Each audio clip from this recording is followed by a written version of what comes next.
Fala galera, tudo certo? Vamos então para mais um vídeo sobre cidadania italiana.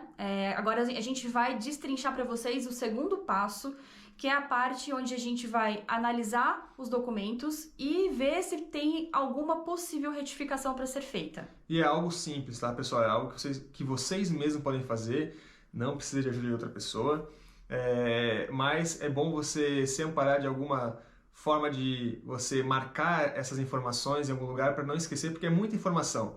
São datas muito antigas, nomes que você às vezes não tem muito contato, né, trisavô, bisavô, e aí quando você vê e relê alguns documentos e fica com alguma dúvida, você já não sabe mais se leu de um, se leu de outro, você vai ver vários nomes, várias datas nesses documentos. Então, papel e caneta na mão, abre uma planilha no Excel ou no Word e vai escrevendo, vai fazendo aí o seu bloco de notas que vai ficar muito mais fácil.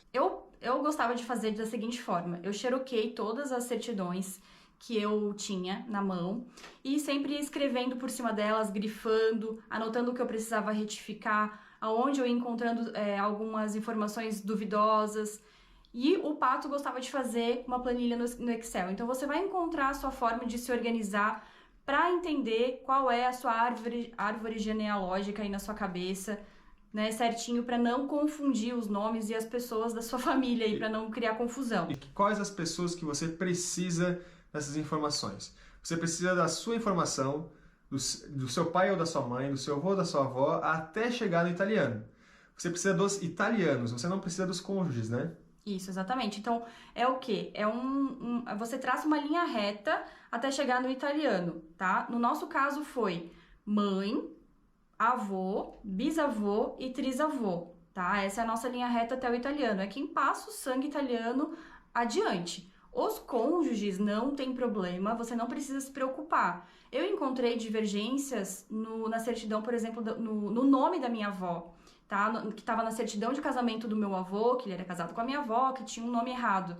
Eu não preciso corrigir essa informação dela, eu só preciso me preocupar com as informações que estão na certidão dele, tá? As informações dele. E como é que a gente pode fazer isso aí? Você pega, muito simples, você vai traçar o seu nome com a sua data de nascimento, com o local que você nasceu, né? Você também pode colocar aonde você casou, com o dia e o local também. E aí depois você vai traçando de trás para frente isso aí, tá chegando no italiano. Então, a gente foi completando essas informações passo a passo, que na verdade você precisa de 3 documentos, né? Nascimento, casamento e óbito. Então você pega lá, por exemplo, o meu, Fortunato Merlo, coloquei do lado, nasceu no dia tal, cidade tal, e fui para o próximo documento. Casamento, né? Ele casou no dia tal, no local tal, e fui para o próximo. Óbito, né? Ele faleceu no dia tal e no lugar tal. Ponto. Eu acabei a parte de documentos do meu trisavô. Qualquer dúvida que eu venha ter lá na frente, eu já marquei, já tenho no meu bloco de notas certinho, local, data, e não vai ter nenhum erro caso eu precisar lá na frente. Por quê? É importante que essas informações elas estejam corretas nos documentos de inteiro teor da próxima pessoa, né? do meu bisavô, por exemplo. Então, quando eu for comparar os documentos do meu bisavô, as informações contidas dos documentos do meu trisavô têm que estar batendo, elas não podem estar erradas, tá bom? E aí, se tiver algum erro, a gente tem que arrumar.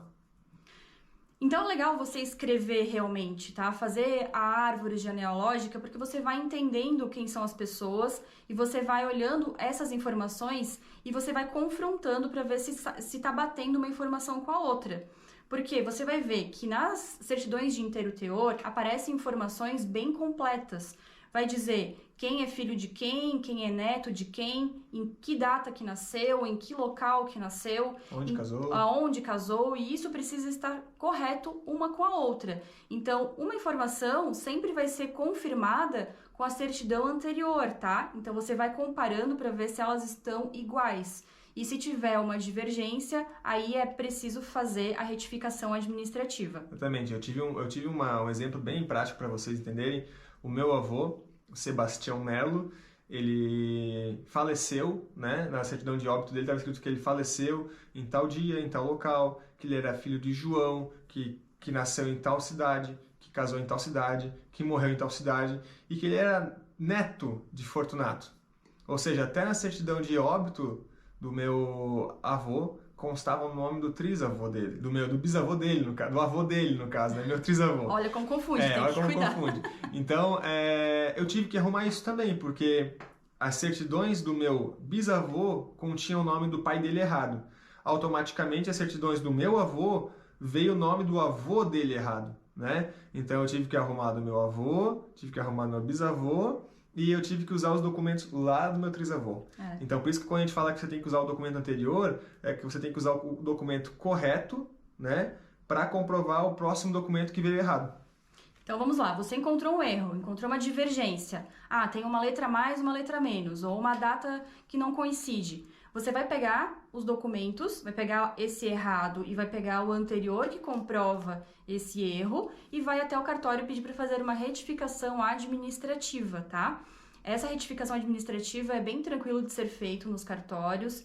Eles fazem... Vão pedir para escrever um formulário, preencher com alguns dados, vão cobrar uma taxa por isso e vão levar mais ou menos 7 dias para fazer. Inclusive, se você estiver longe dessa cidade, você pode ir no cartório da sua cidade e pedir para que eles façam requerimento para um outro cartório, tá? É o que a gente fez também. Alguns a gente foi em loco, né? A gente foi lá no local para realmente pedir a retificação, mas quando era muito longe, você leva os documentos. Cada cartório, às vezes, pede de maneira diferente, então entre em contato com o cartório e pergunte como é que eu posso fazer uma retificação administrativa do meu avô? Ah, eu vou precisar dos documentos do seu bisavô, do seu tataravô, e aí você reúne todos esses documentos num prazo de 2 meses de máximo de documento, então você tem que imprimir documentos novos, às vezes, leva esses documentos até o cartório, tá? E se for o caso, você pode requerer, inclusive pelo cartório da sua cidade, para eles requererem por e-mail, eles vão entrar em contato com o cartório de um outro estado às vezes, e aí eles fazem esse requerimento, eles imprimem no seu cartório aquele documento que você está querendo arrumar. Normalmente é só xerox que eles pedem, tá? Mas tem cartório que também pede cópia autenticada, então varia um pouco de cartório para cartório essa forma de requerer a retificação. Outra coisa que a gente sempre fala para ler com bastante paciência todos os documentos, por quê? Vocês vão perceber que as certidões em inteiro teor, elas vêm escritas de uma forma um pouco diferente, tá? Por exemplo, vai estar escrito assim: aos 23 de setembro de 1943, compareceu em meu cartório o João da Silva, dizendo que em sua casa nasceu o Giuseppe da Silva, seu filho, aos 20 dias do mesmo mês. Então percebe que o Giuseppe nasceu no dia 20, mas ele foi registrado no dia 23. Acontece muito nas certidões seguintes, por exemplo, quando o Giuseppe for casar, colocarem que ele nasceu no dia 23, ao invés de no dia 20. E isso compromete todas as certidões seguintes. Porque, inclusive, o filho do Giuseppe vai falar que ele nasceu no dia tal e que o pai dele era o Giuseppe, que nasceu no dia 23, e na verdade nasceu no dia 20. Então esse erro vai se perpetuando. Aconteceu comigo, aconteceu com o Pato também, dessa mesma forma, a gente percebeu esses erros e tem que retificar, tá? E assim, galera, é engraçado porque, por exemplo, nasceu o Giuseppe, compareceu aqui no cartório, tal pessoa, com testemunha, blá blá blá. Eles fazem umas 5 linhas. Uma historinha toda. Tal pessoa de cor branca, de cor parda, cor negra, e blá blá blá blá blá, casado, não casado. Eles contam tudo para daí falar que a pessoa nasceu no dia tal. Então, às vezes, você lê 5, 6 linhas e a principal informação está lá no final. Então, às vezes, o próximo documento, quando eles iam fazer algum documento seguinte, certidão de casamento ou de óbito, a pessoa que às vezes vai ler, ela, 23, pum, já botou a informação errada. E aí a gente tem que arrumar isso porque alguém lá atrás não leu todas aquelas linhas. Então não cometa esse mesmo erro, não faça como essa pessoa que só leu assim por cima. Então lê realmente todo o parágrafo para entender o que está sendo dito ali. Porque é uma dica bem valiosa essa, muita gente não leva a sério essa leitura dos documentos e acaba não percebendo esses erros, tá? Então essa dica é bem boa, lê principalmente certinho. Em dias, pessoal, porque, por exemplo, eu tive o meu bisavô nasceu no dia 26... Ele nasceu dia 25 de maio, eu nasci dia 27. E aí um dia eu pensei, ele nasceu bem pertinho da minha data, né? Aí quando eu fui ler o documento dele, dizia que no dia 26, compareceu naquele cartório. E aí tinha um outro documento de casamento que dizia que ele nasceu no dia 26. Eu acreditei que estava tudo ok, porque ele nasceu perto da minha data de nascimento. Mas quando eu fui comparar, era isso que a Carla falou. Compareceu no dia 26, mas nasceu no dia 25. Né? Então, a data de nascimento era dia 25 de maio. E aí, mais uma retificação que eu tive que fazer, porque estava errado o documento. E como é que eu vou comprovar para o Comune que são duas pessoas com datas de nascimentos erradas, né? Pode ser outra pessoa com o mesmo nome, simplesmente. Então, a gente tem que cuidar bastante com qualquer errinho de número para mais ou para menos e qualquer letra também a mais ou a menos no nome. É isso que eu ia falar agora. O que precisa ser retificado, tá? Os nomes, as datas e os locais. Então, prestem bem atenção, porque eu encontrei até erro de nome de cidade, tá? Onde a pessoa tinha nascido. Uma letrinha ali muda tudo.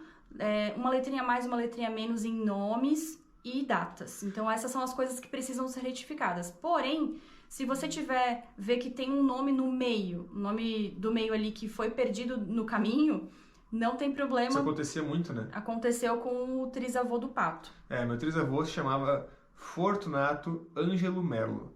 E é isso de nascimento. No casamento e no óbito dele já saiu como Fortunato Merlo. Não tem problema nenhum. Né? Nos documentos dele estavam tudo corretos. O que realmente foi o erro foi lá na frente do filho dele, que provavelmente alguém entendeu Fortunato, ou falaram que era com U, ou falaram que era com O. Né, galera? Eu não tinha WhatsApp para ver conversar com alguém rapidinho. E depois de muitos anos a galera se esquecia, né? A minha trisavó mesmo, ela trocou de nome umas 3 vezes nos documentos ali deles. E a gente imagina que é a mesma pessoa, porque os documentos, os nomes, eles vão batendo, são muito parecidos, né? Então, às vezes mudava de cidade, falava para outro registro e as pessoas mudavam de nome e ficava registrado. Então, se perder um nome, não tem problema. Não pode alterar uma letra ou para mais ou para menos nesse nome. Outra coisa, se você for precisar fazer uma retificação baseada na certidão italiana, é importante que essa certidão esteja legalizada, apostilada, porque senão os cartórios do Brasil não aceitam, não fazem a retificação. Então, se você estiver na fase de pedir para o seu comune enviar a certidão italiana, já pede para vir apostilada, porque a gente não fez isso e a gente teve que repetir o trabalho, mandar a certidão italiana de volta para a Itália. Tava quase desistindo já, né? Pedir para apostilar e eles mandaram de volta para o Brasil. Isso levou em torno de 2 meses. Dá uma sensação de que não vai dar certo, porque você fica naquela agonia, né, esperando. Eles não respondem o e-mail. Eles não respondem e-mail. Então, já pede para vir apostilada da Itália. É apostilamento de AIA, tá, gente? A gente vai deixar aqui embaixo escrito como é que faz. Isso. Porque isso facilita muito a sua vida se tiver alguma retificação a ser feita a partir dessa certidão, e normalmente tem. Tá? E aí, nesse caso, você vai ter que ir até o seu registro, né, de pessoas civis e falar, ó, esse documento italiano, tem que traduzir ele, você traduz ele antes, né, e fala, esse documento aqui é italiano, eu tenho a tradução dele aqui, juramentada, para você, ele está apostilado, e eu quero que esse documento seja válido. Eles vão fazer um processo ali dentro para validar aquele documento italiano, que tem uma tradução, e aí vai ficar registrado que aquele documento tem valor, que o que contém, as informações que se contém ali são verdadeiras, e aí com isso eles conseguem fazer essa retificação administrativa. Gasta-se um pouquinho mais, mas só nesse caso mesmo, que é para validar o documento do meu italiano lá no Brasil. Então, as retificações administrativas costumam ser bem tranquilas de fazer. É um processo que requer um pouco de paciência e calma e utilizar um pouco da sua... Lógica, né? Da sua criatividade. Paciência, tá? Mas normalmente sai, a gente fez várias, acho que a gente fez mais de 10 retificações. A da Carla tava toda cruzada, porque o vô tinha... O bisavô saiu, era com 2L, aí o avô só com L, e aí para conseguir o documento de um, o outro documento tava errado, então tinha que arrumar outro documento primeiro. Era um quebra-cabeça que eu falei, cara, vamos fazer uma estratégia aqui, era muito doido o negócio. E no final deu tudo certo. Resolvia um, resolvia outro. Resolvia outro, resolvia outro. E assim a gente foi resolvendo todos os documentos. Então, na verdade, você sempre vai ter que usar o documento anterior que esteja correto para arrumar aquele documento posterior que está errado. Essa é a base do negócio. Isso. E o que eu ia dizer também é que caso você encontre alguma dificuldade, se você chegar num momento em que o cartório não quiser retificar administrativamente, eles vão pedir para você fazer via judicial.